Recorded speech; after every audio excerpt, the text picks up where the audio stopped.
Hello and welcome to Lyla's Lullabies, where we spend time exploring with Lyla, a traveler who wanders the world at her own pace, while sharing her most enriching and restorative moments with you. In tonight's story, we'll follow Lyla as she explores the stunning city of Cape Town, South Africa. There's nowhere you need to be, nothing you need to remember. Just settle in, get comfortable, and let yourself go. We're so glad you're here. Whenever you're ready, let's begin.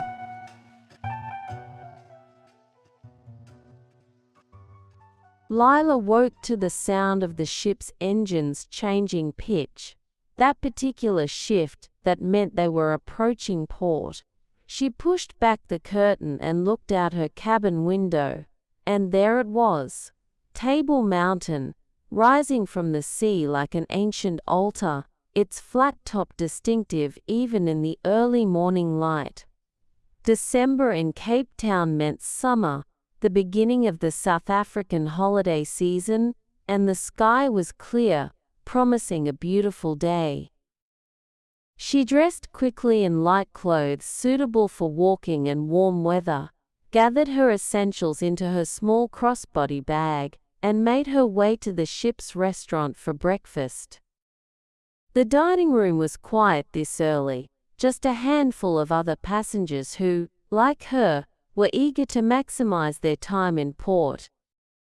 Through the large windows, she could watch the ship's approach to the harbor. The city spread along the coast, buildings climbing the slopes of Signal Hill and Lion's Head, the mountains providing a dramatic backdrop. The water in the harbor was calm, reflecting the morning sky, and smaller boats moved purposefully across it, ferries and fishing vessels beginning their day. After a light breakfast of fruit and yogurt, she returned to her cabin to brush her teeth and apply sunscreen. The South African summer sun was serious, she knew, and she wanted to be prepared. She tucked a hat into her bag along with her water bottle and sunglasses, then made her way to the gangway. The ship had docked at the cruise terminal in the V&A Waterfront, perfectly positioned for exploring. As she stepped off the ship, the air embraced her, warm and dry with that particular quality that comes from being between mountain and sea.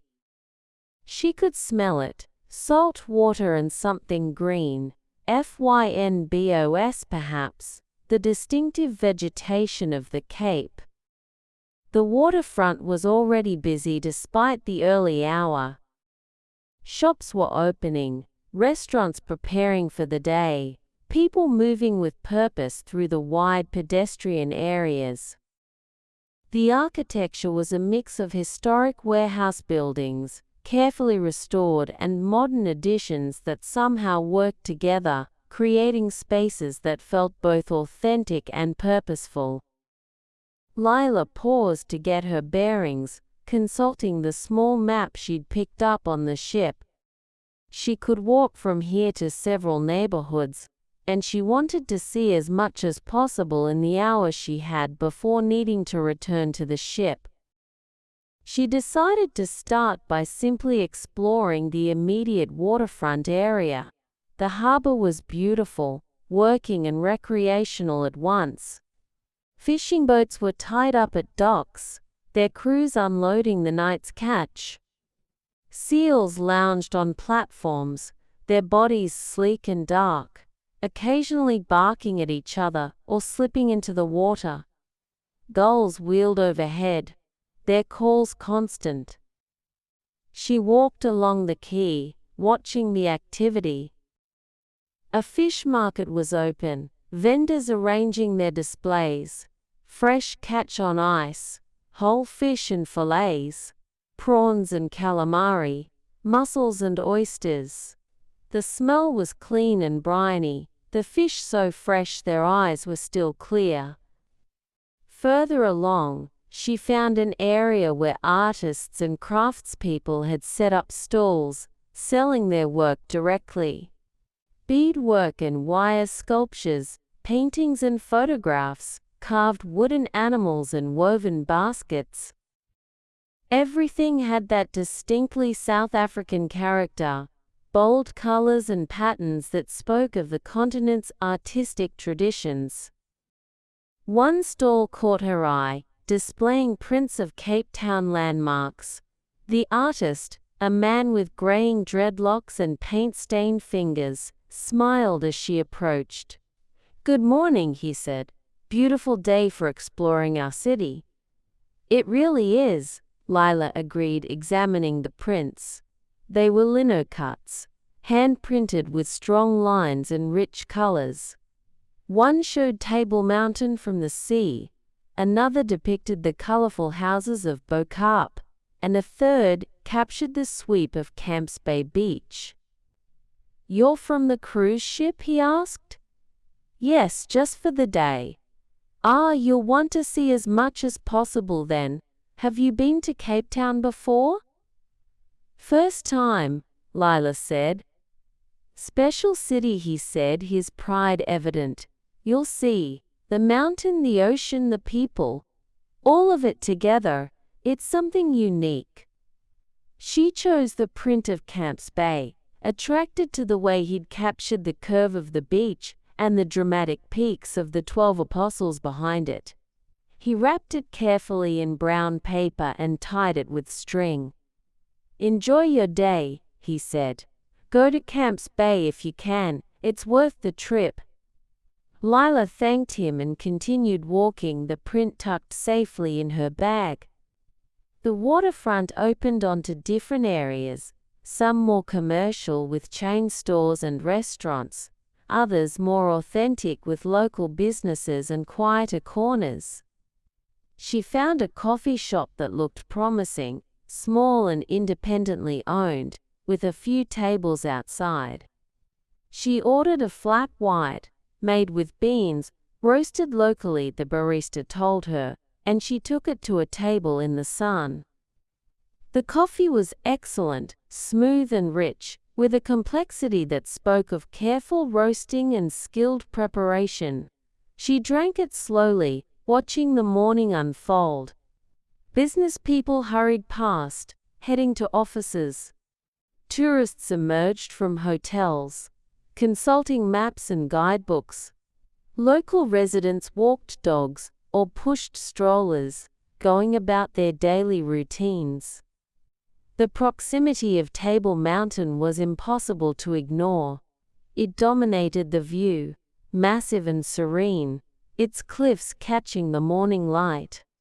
Lyla could see cable cars moving up its face, tiny against the scale of the rock, carrying visitors to the summit.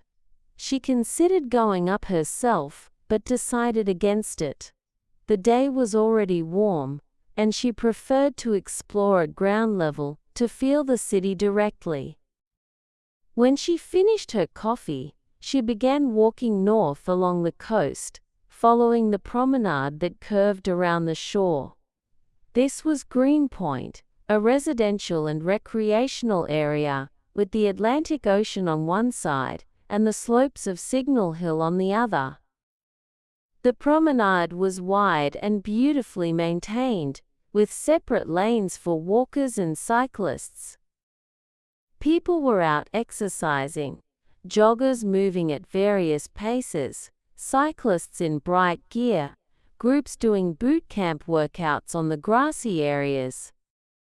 But there was space for everyone, and the atmosphere was relaxed rather than competitive. The ocean here was a deep blue-green, the Atlantic cold even in summer.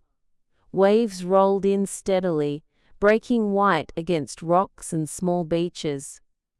Lyla could see surfers further out, sitting on their boards, waiting for the right wave. She walked steadily, enjoying the movement and the fresh air, the sun warm on her shoulders. The path took her past the Greenpoint Lighthouse, an elegant structure painted in red and white stripes, still operational after more than a century. She paused to read the plaque that told its history, then continued on. The promenade curved past Greenpoint Stadium, the distinctive modern structure built for the World Cup, its geometric patterns and swooping roof a statement of contemporary design. Beyond it, the path continued towards Sea Point, and Lyla followed it, curious to see how the neighborhoods changed. Sea Point was denser, more urban, with apartment buildings rising close to the shore. But it had character, a slightly retro feel with buildings from different decades, some Art Deco, others mid-century modern, all of them showing signs of life: laundry on balconies, plants on terraces, curtains in countless patterns and colors. There was a public pool here, right on the ocean's edge, filled with seawater. People were swimming laps, their strokes steady and practiced. Others sunbathed on the surrounding deck or sat in the shallows, children splashing and playing. Lyla found a bench facing the ocean and sat, taking a long drink from her water bottle. The walking felt good, her muscles warm, her breathing deep and easy. She felt grateful for the chance to explore this city on foot, to experience it at human speed, rather than rushing from one tourist site to another. A woman sat down on the other end of the bench, elderly and elegant, with a small dog on a leash. The dog, a terrier of some kind, immediately came over to investigate Lyla, tail wagging. "Sorry," the woman said. "He's very social." "It's fine," Lyla said, reaching down to let the dog sniff her hand. "What's his name?"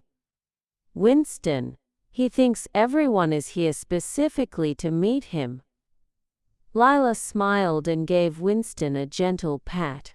The woman was looking out at the ocean, her expression peaceful. "Do you live nearby?" Lyla asked. "Just there," the woman gestured to one of the apartment buildings. 40 years now, I've watched the whole neighborhood change, but the ocean stays the same. That's comforting." They sat in companionable silence for a moment, Winston settling at his owner's feet. "Are you visiting?" the woman asked. "Yes, from a cruise ship, just for the day." "Ah, well, you picked a perfect day. The southeaster isn't blowing, that's our summer wind, can be quite fierce. And it's not too hot yet, perfect for walking." "I'm planning to go to Camps Bay," Lyla said. "Oh, you must, it's beautiful." "Too crowded for me these days, but beautiful. You can get a taxi from here, or walk if you're feeling energetic. It's about half an hour along Victoria Road." Lyla thanked her for the advice, gave Winston one more pat, and continued on. The promenade eventually ended, and she found herself on Victoria Road, which hugged the coast as it wound toward Camps Bay. The road was busy with traffic, but there was a sidewalk, and the views were spectacular. She decided to walk at least for a while, to see more of the coastline. The road curved around Bantry Bay, an exclusive neighborhood where houses clung to the steep slopes, terraced down toward the sea. Each home seemed to be trying to maximize its ocean view, balconies and windows positioned to capture the vista. The road continued its curve, sometimes climbing, sometimes descending, always with the ocean on her left and the mountain slopes on her right. She could see the 12 Apostles now, the series of peaks that formed a dramatic backdrop to Camps Bay, their rocky faces catching the light, shadows defining their features. After 20 minutes of walking, she decided to hail a taxi. The sun was getting higher and hotter, and she wanted to save her energy for exploring Camps Bay itself. A cab pulled over almost immediately, and she climbed into the cool interior with relief. The driver was friendly, asking where she was from, telling her about Cape Town with obvious pride. "Best city in the world," he said. "We have everything. Ocean, mountains, wine country, wildlife, all in one place." He dropped her at the main beach in Camps Bay, refusing her tip with a smile. "Enjoy our beach," he said. "Come back and visit us properly sometime." Camps Bay was stunning. The beach was wide and white, the sand soft and clean. Palm trees lined the beachfront road, and behind them, restaurants and cafes occupied the ground floors of buildings that climbed the slope. And everywhere, the mountains, the 12 Apostles rising dramatically, their peaks sharp against the blue sky. The beach was busy, but not crowded. People sunbathed and swam, played volleyball and built sandcastles. The water was cold, Lyla knew. The Atlantic never got truly warm here, but people were in it anyway, shrieking at the temperature, diving under waves, emerging laughing. Lyla took off her sandals and walked along the water's edge, the sand cool and firm beneath her feet. Small waves washed over her ankles, and the water was indeed shockingly cold, but refreshing in the heat. She walked the length of the beach, then back, just enjoying the sensation, the simple pleasure of being at the sea. She found a café with tables outside, right across from the beach, and chose a spot in the shade. A waiter appeared, young and tanned, with the relaxed manner of someone who worked in a beach town. "Hi there, what can I get you? Could I see a menu?" He brought one, and she studied it. Everything looked good, but she settled on a light lunch, a Cape Malay curry, mild and aromatic, with rice and sambals. For drink, she ordered a sparkling water with lemon. While she waited, she watched the scene before her. A father helped his young daughter build a sandcastle, patiently showing her how to drip wet sand to create towers. A group of teenagers played in the surf, their energy boundless, diving through waves trying to ride them. An older couple walked hand in hand at the water's edge, stopping occasionally to examine shells or watch the ocean. The food arrived, and it was delicious. The curry was fragrant with spices, cinnamon, cardamom, turmeric, but mild enough to be comforting rather than challenging. The sambals provided contrasts: sweet fruit chutney, tangy pickles, yogurt raita. She ate slowly, savoring each bite, occasionally pausing to drink her water and look at the view. This was the life of a beach town, she thought, relaxed and focused on simple pleasures: sun and sand, good food, cold drinks, and the constant presence of the ocean. There was something healing about it, something that invited letting go of complication. After lunch, she walked along the beachfront, exploring the neighborhood behind the main strip. Here were more residential streets, houses painted in whites and pastels, gardens full of indigenous plants, and exotic imports that thrived in the Mediterranean-like climate. She found a small boutique selling local designs and stepped inside. The air conditioning was a welcome relief, and she browsed the racks and shelves, admiring the creativity. There were clothes made from traditional fabrics reimagined in contemporary cuts, jewelry that mixed African and European aesthetics, ceramics with bold patterns. She bought a small bowl, handmade and glazed in colors that reminded her of the sea, blues and greens and whites swirling together. The shopkeeper wrapped it carefully, and they chatted about Cape Town, about the creative community that thrived here, artists drawn by the beauty and the light. Outside again, Lyla checked her watch. The afternoon was progressing, and she needed to think about heading back to the ship. She felt that familiar pull between wanting to stay and explore more, and needing to respect her schedule. She hailed another taxi, and the driver was different this time, quieter but equally proud of his city. "Where to?" he asked. "Back to the V&A Waterfront, please, the cruise terminal." As they drove, she watched Cape Town pass by the window. They took a slightly different route, cutting inland briefly, giving her glimpses of other neighborhoods. Residential streets with shops and cafes, busy intersections where taxis and buses competed for space, quiet blocks where jacaranda trees provided shade. They passed through Sea Point again, then Greenpoint, and finally arrived back at the waterfront. Lyla paid and thanked him, then walked slowly back toward the ship, not quite ready to board yet. She found a bench with a view of Table Mountain and sat, wanting to spend her last moments in the city simply looking at it, committing it to memory. The mountain was fully lit now by afternoon sun, its cliffs golden, its flat top sharp against the sky. The tablecloth of cloud that often covered the summit in summer was absent today, and she could see the details of the rock face, the paths and cable car line, the tiny figures of people at the top.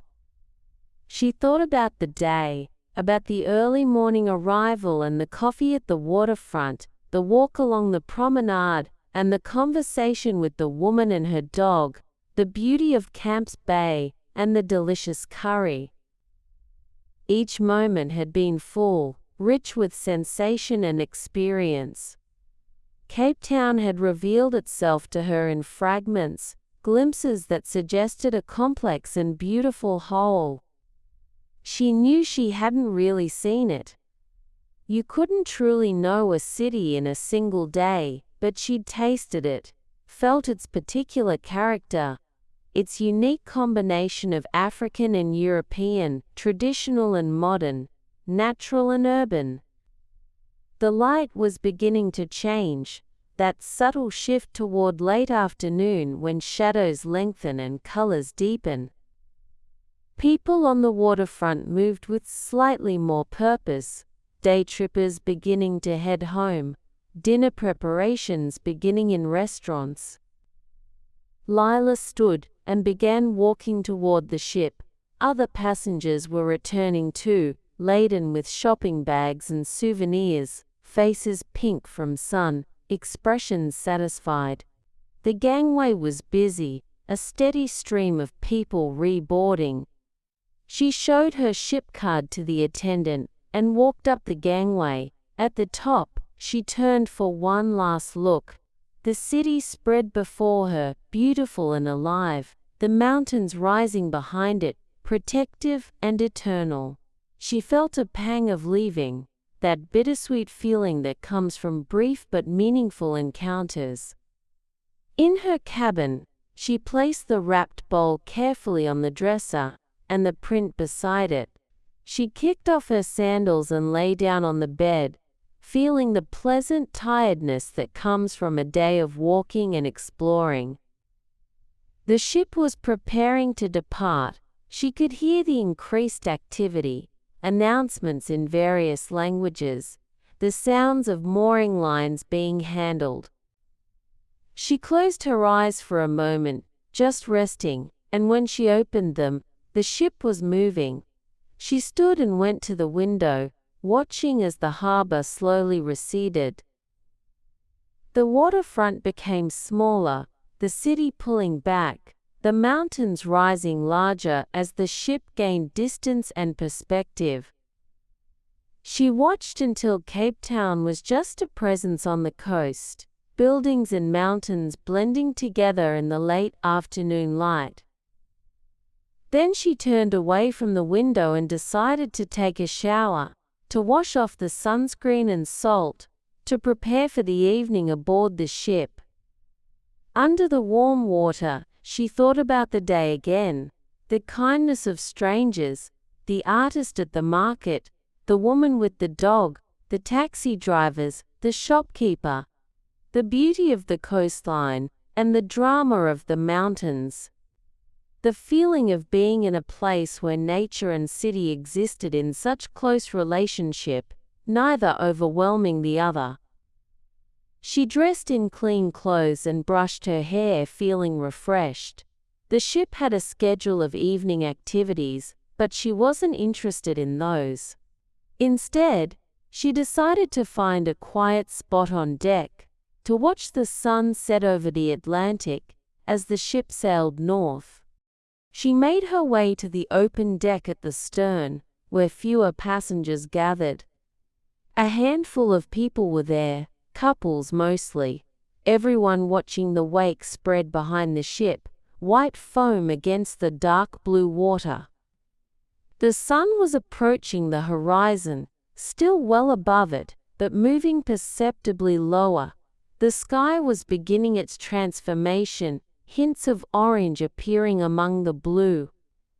The ship's wake stretched back toward Cape Town, a path connecting them to the city that was now just a smudge on the distant coast.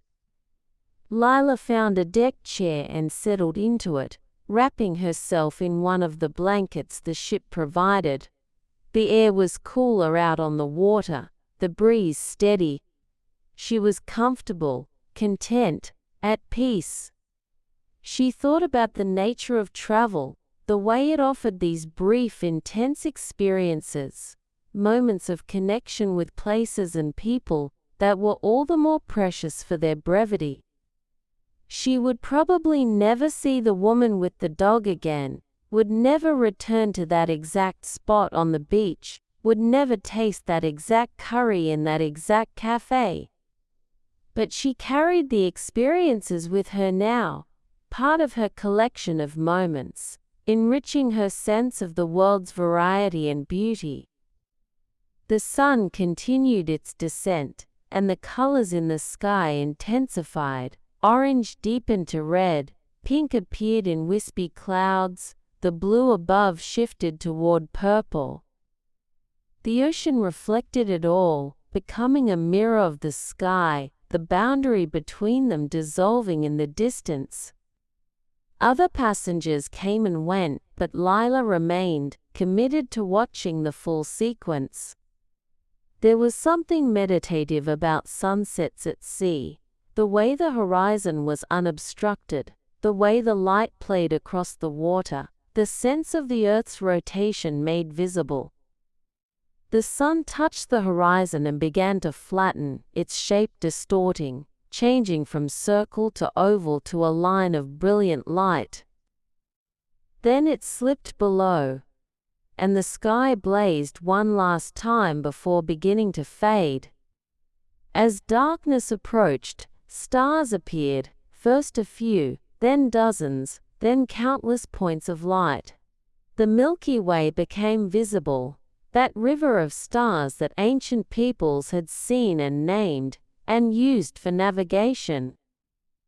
Lyla picked out the Southern Cross, that constellation visible only from the southern hemisphere, and Orion, familiar but upside down from how she saw it at home. The ship moved steadily through the water, its lights creating a small bubble of illumination in the vast darkness. She could hear the ocean against the hull, a constant rushing sound that was soothing in its permanence. Eventually the chill drove her inside. She made her way to one of the ship's quieter lounges, a space with comfortable chairs and low lighting, a few people reading or talking softly. She ordered a cup of herbal tea from the bar and settled into a chair by the window. The tea was chamomile with honey, warm and calming. She sipped it slowly, looking out at the dark ocean, seeing nothing but her own reflection in the glass, and the occasional white cap of a wave caught in the ship's lights. She thought about Table Mountain standing guard over the city, about the cold Atlantic and the warm sun, about the layers of history and culture that had created such a unique place. She felt grateful to have seen it, even briefly, to have walked its streets and beaches, to have experienced its particular magic. The tea warmed her from the inside, and she felt drowsiness approaching, that gentle pull towards sleep that came after a full day. She would finish her tea, she decided, then return to her cabin. Tomorrow the ship would be at sea, a day of rest before the next port. She could read and relax, process the experiences of Cape Town, prepare for whatever came next. But for now she was here, in this moment, on this ship, in this lounge, with her tea and her memories and the vast ocean surrounding them. The ship moved through the night, steady and sure, carrying them all forward. The Southern Cross wheeled slowly overhead, marking the hours. The ocean whispered its ancient song. Lyla finished her tea and set the empty cup aside. She remained in her chair a bit longer, not quite ready to leave this peaceful space, this quiet moment between one experience and the next. The ship rocked gently, a motion so constant she'd stopped noticing it, but now she let herself feel it, the way it cradled them all, passengers and crew, carrying them safely across the water. Outside the window, the darkness was complete, but somewhere ahead, dawn was already gathering, preparing for its arrival. The cycle continued, unbroken and reliable, offering its gifts to anyone willing to receive them. Lyla stood, stretched gently, and made her way back to her cabin. The corridors were quiet, most passengers already in their rooms or still in the louder public spaces. She walked slowly, her hand trailing along the rail, her body tired but satisfied. In her cabin, she prepared for bed, the routine familiar and comforting. She set her phone to charge, arranged her things for tomorrow, brushed her teeth and washed her face. Finally she climbed into bed, the sheets crisp and cool, the cabin dark except for the small reading light above the bed. She turned off the light and lay in the darkness, feeling the ship's movement, hearing its various sounds, the gentle throb of engines, the whisper of air conditioning, the distant murmur of the ocean. All of it combined into a lullaby, ancient and new at once, the sound of travel and exploration, of movement through space and time.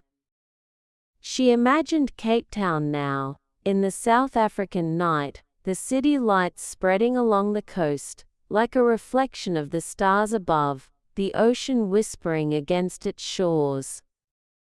The image drifted, becoming softer, less defined, as sleep approached. Lyla let it go.